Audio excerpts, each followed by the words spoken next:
Hello and a very good evening. You're watching the news tonight on Rajya Sabha television with me, Frank Pereira. Here are the headlines.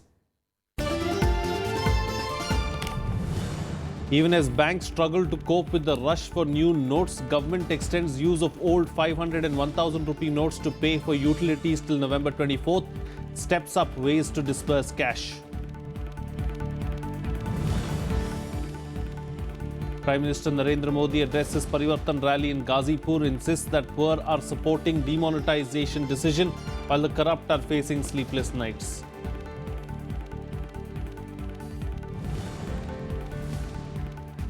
Opposition comes together to criticize the demonetization move, asserts that it's imposing a huge cost on the common man. MPs marched to Parliament on Wednesday against decision.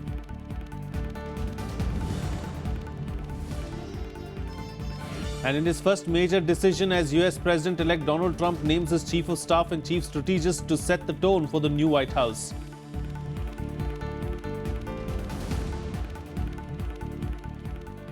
While acknowledging the difficulties being faced by the common man due to the demonetization move, the government on Monday announced steps to ease the situation.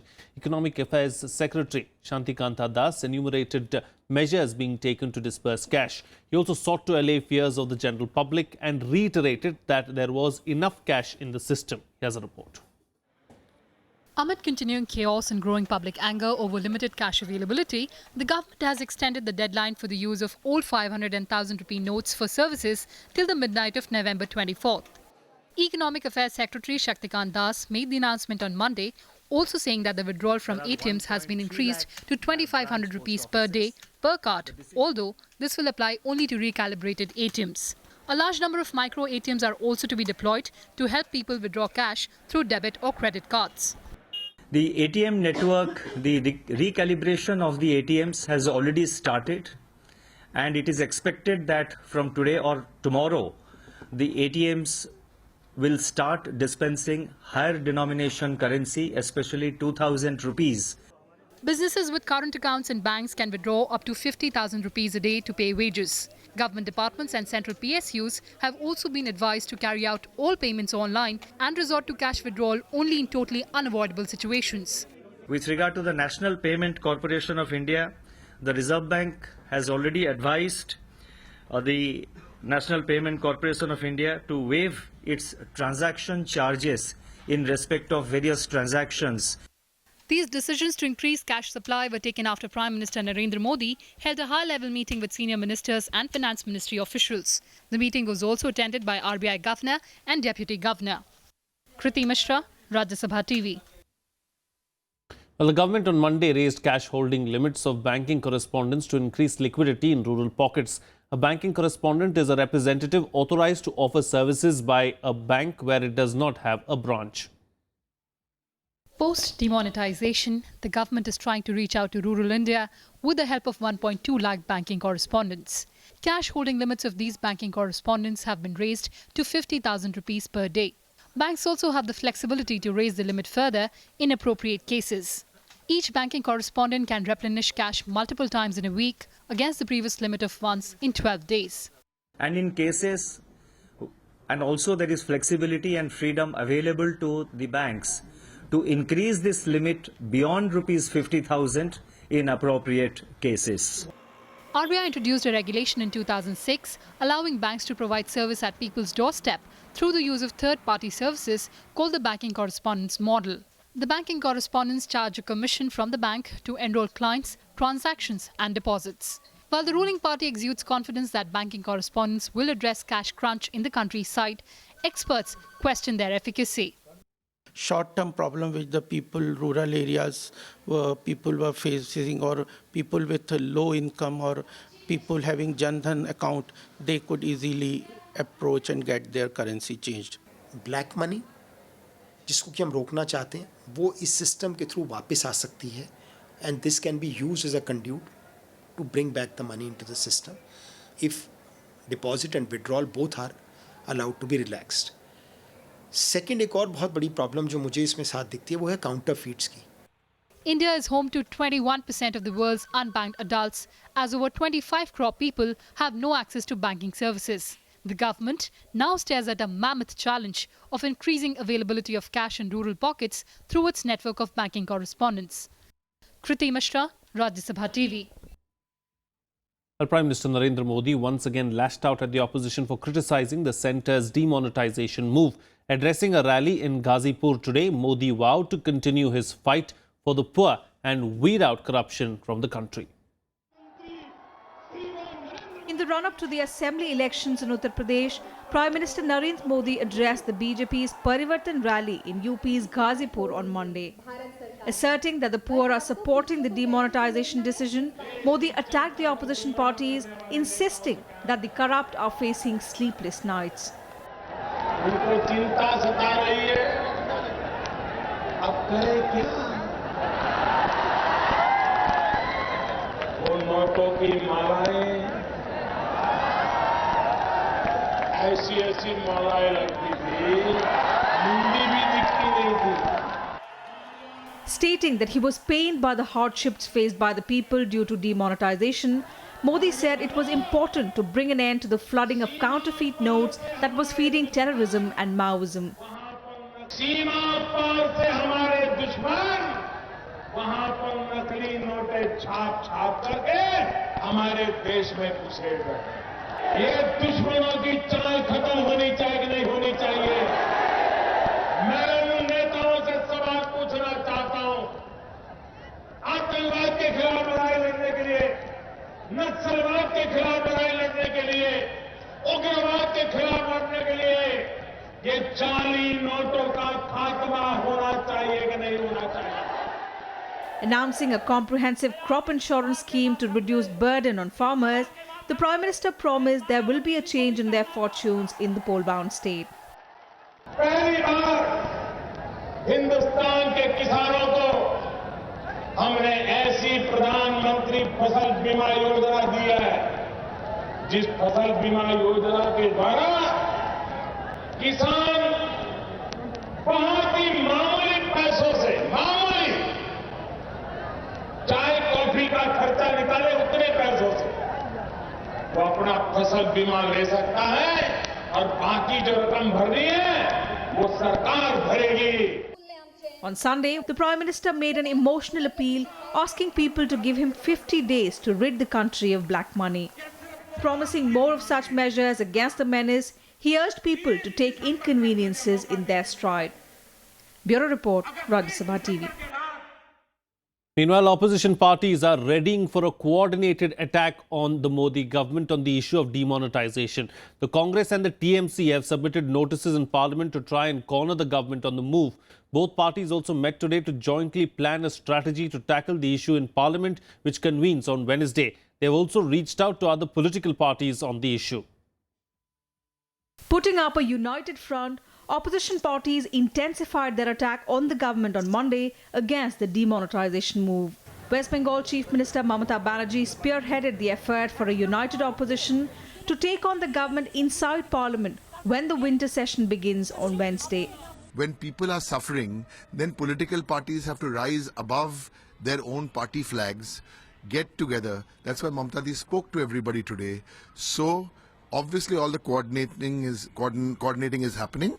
And on the 15th, 16th, 17th, there will be this one day where all these parties meet the president.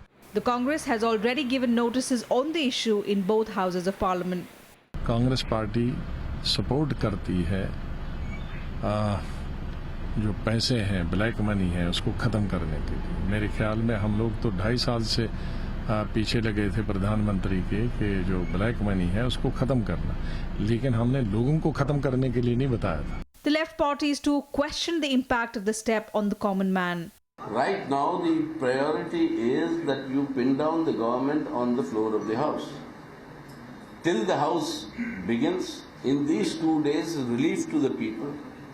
We are telling the government to announce that all public utilities and everywhere else, these notes will be accepted. And all white transactions will be accepted till 31st of December or maybe a few days earlier, because those organizations will have to put it in the banks.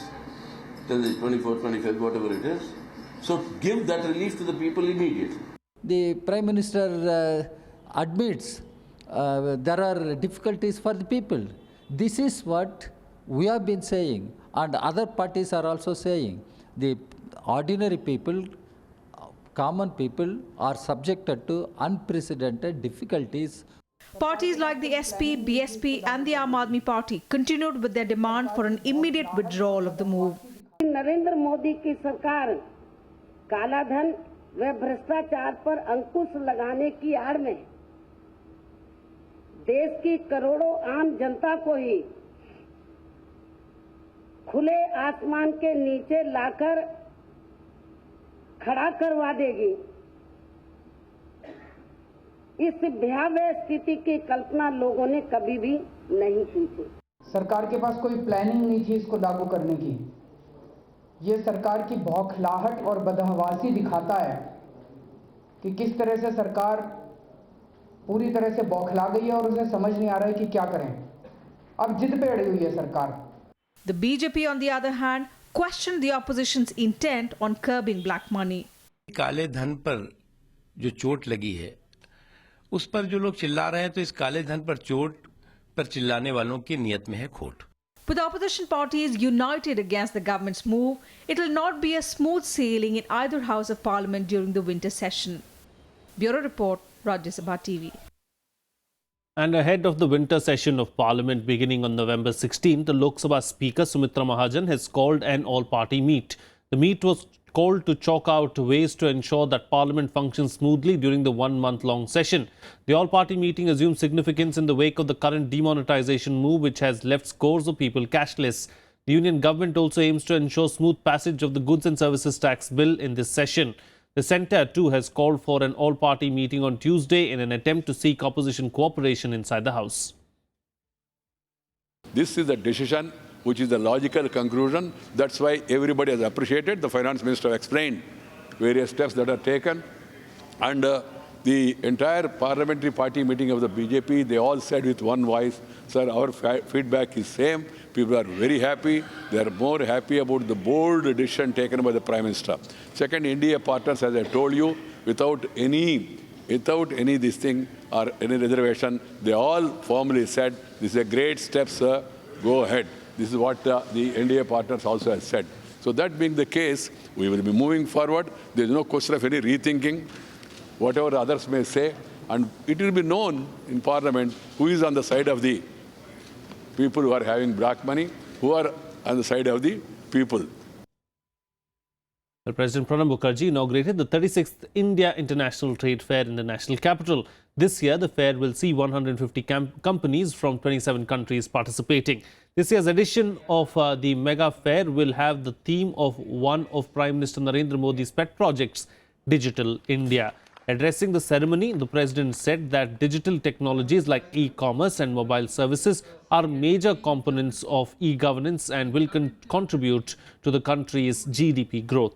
He added that the government's recent initiatives in e-governance has started showing results in terms of public services in more efficient and effective ways. The yearly event is organized by the India Trade Promotion Organization under the Ministry of Commerce and Industry and will continue till November 27th. I would like to share with you that a range of reforms being currently undertaken, including GST, shall enable the states and the union territories to compete with each other in attracting investment and business opportunities. Over the medium and long term, these reforms shall also hopefully result in creation of jobs, thus contributing to the growth impulses in the economy. Well, Pakistani troops resorted to heavy shelling and firing on Indian posts in 4 sectors along the line of control in Jammu, Rajouri and Poonch districts of Jammu and Kashmir on Monday. 1 army jawan and 1 civilian are reported to have been injured in the ceasefire violation. The heavy firing on Indian troops came just hours after Pakistan said at least 7 of its soldiers were killed in unprovoked firing by Indian troops across the line of control. Pakistani Prime Minister Nawaz Sharif expressed grief over the loss of lives and said it is extremely unfortunate that Indian forces have continuously violated the ceasefire agreement and the LOC in the recent days. Sharif also warned India and said we are fully capable of defending our soil against any aggression. Sharif also blamed that the Indian forces have resorted to escalating tension on the line of control only to uselessly divert the world's attention from the grave human rights situation in Kashmir. Pakistan Foreign Office last week said that the civilian death toll from alleged Indian shelling has risen to at least 25 in the past few weeks.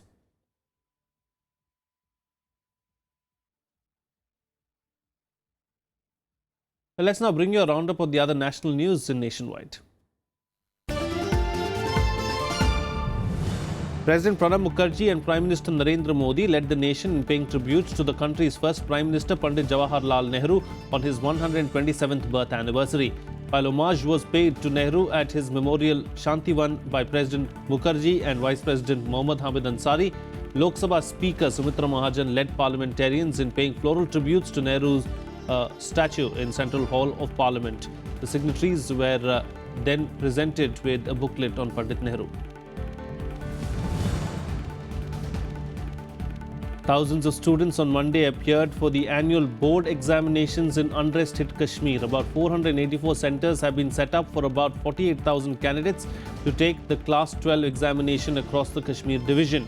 The Class 10 exams will be held on Tuesday. Elaborate security arrangements are in place to ensure peace. Meanwhile, the state government has ordered the opening of schools in border areas in Jammu from Tuesday. A Maoist militia commander was gunned down on Monday by security forces in Chhattisgarh's insurgency-hit Sukma district. A gun battle took place between the security personnel and rebels in the jungles of Dornapal. The killed Maoist has been identified as Wanjam Nanda, against whom at least 12 warrants had been issued. A country-made rifle, some 12 bore live ammunition, wires and other items were recovered from the spot. It's time for a short break now, but news and updates will continue on the other side. Stay tuned. We'll be right back.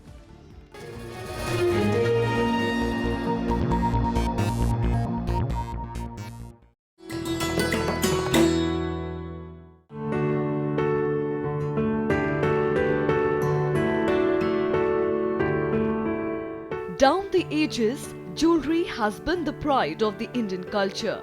In the Harappan period, it attained perfection in flattened gold bands. From the modern period came the exquisite gold brooches. Many ornaments were an extension of religious practices, like the Gauri Shankaram Rudraksh necklace worn by the temple priest. Rings with lids preserved the taweez that held secret messages and sometimes even poison.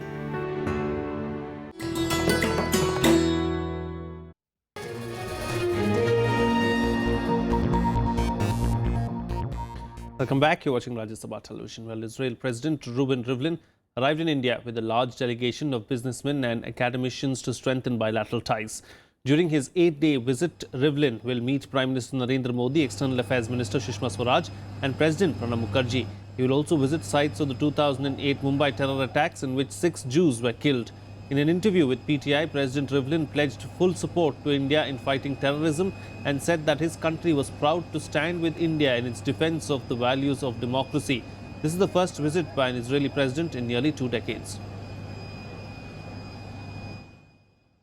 In some more international news now, making his first move as US President-elect, Donald Trump named his chief of staff and his chief strategist. 2 key roles awarded to close aides who led the billionaire tycoon to a historic victory over Hillary Clinton, I beg your pardon. Now, Trump, who would be sworn in as the 45th President of the United States on January 20th, made the announcement yesterday, which will set the tone for the new White House.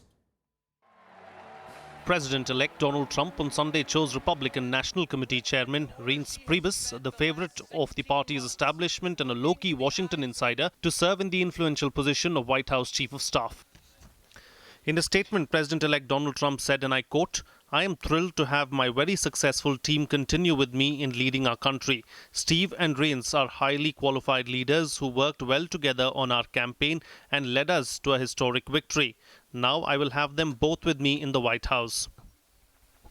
The choice of Priebus, a loyal campaign ally to Trump, who has close ties with House of Representatives Speaker Paul Ryan, signaled a willingness to work with Ryan and the Republican-led Congress to get his agenda passed.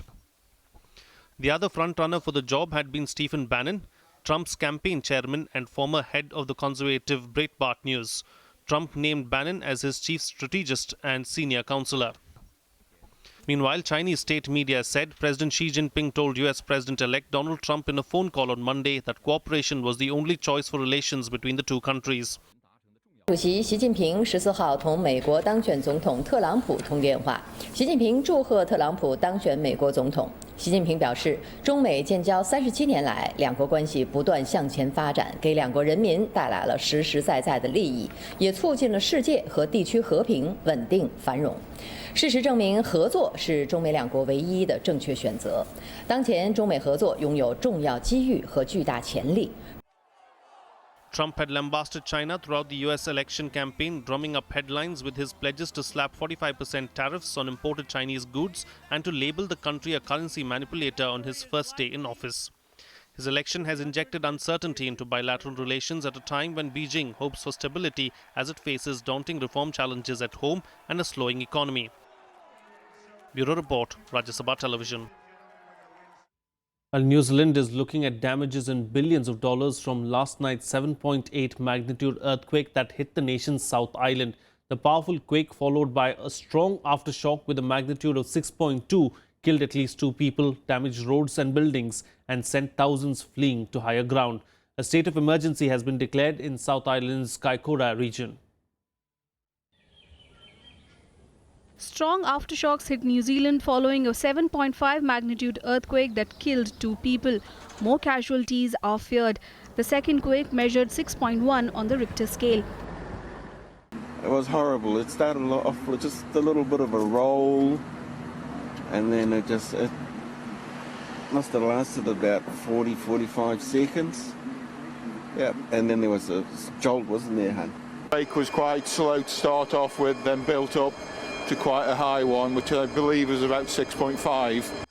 The quake hit just after midnight on Monday, northeast of Christchurch. A tsunami arrived about 2 hours later. Thousands of people along New Zealand's east coast fled their homes, heading for higher ground as emergency services warned of tsunami. Remote areas have been left damaged, cut off, and are without power or telephone communication.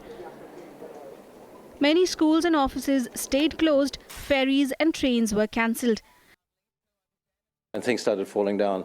So we tried to get to a doorway, and it was so violent then that I fell down. My partner got slightly injured, and it was just incredibly violent. New Zealand Prime Minister John Key has asked residents not to panic, adding that emergency services and civil defence departments are available and working round the clock for rescue operations. He also said that the damage is likely to be in billions of dollars.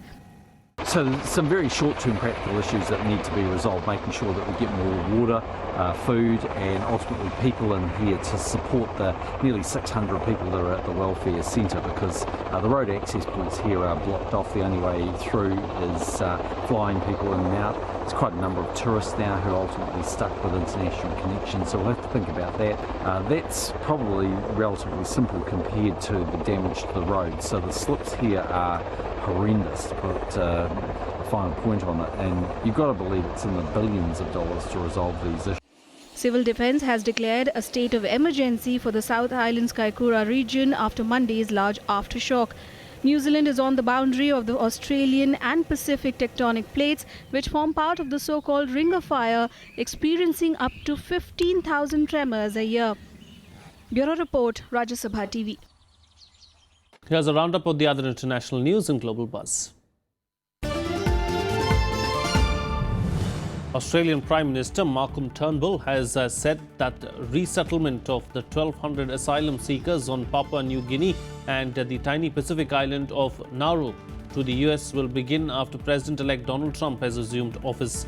Turnbull on Sunday claimed that the US had agreed to take a substantial number of those held on Manus Island and Nauru. Many of them are Muslims who have fled conflicts in Iraq, Syria, Afghanistan and Pakistan.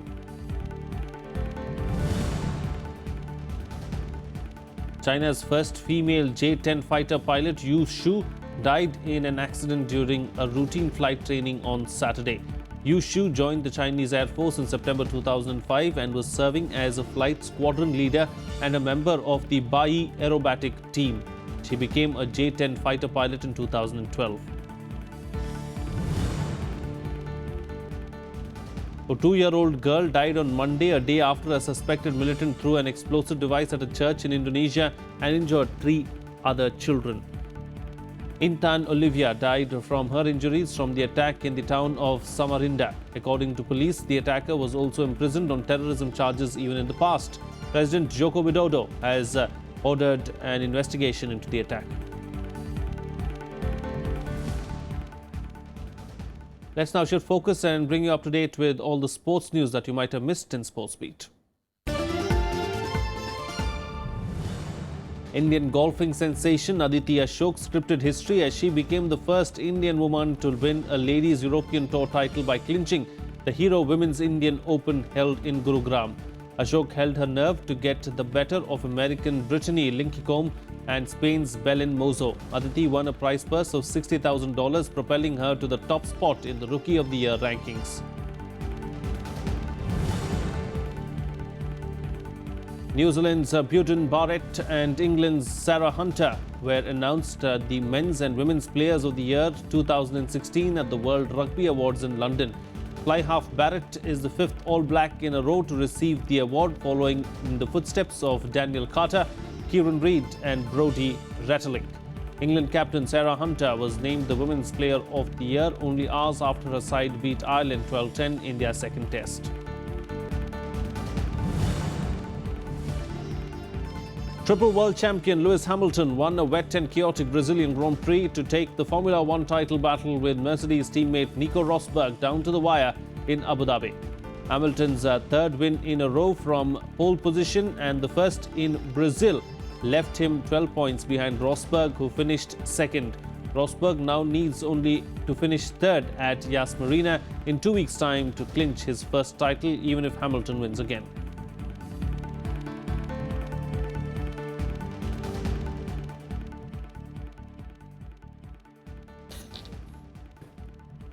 Well, the brightest moon in almost 69 years lit up the sky on Monday night. The largest, brightest full moon in nearly 7 decades was on full display, promising sky watchers a celestial supermoon spectacle.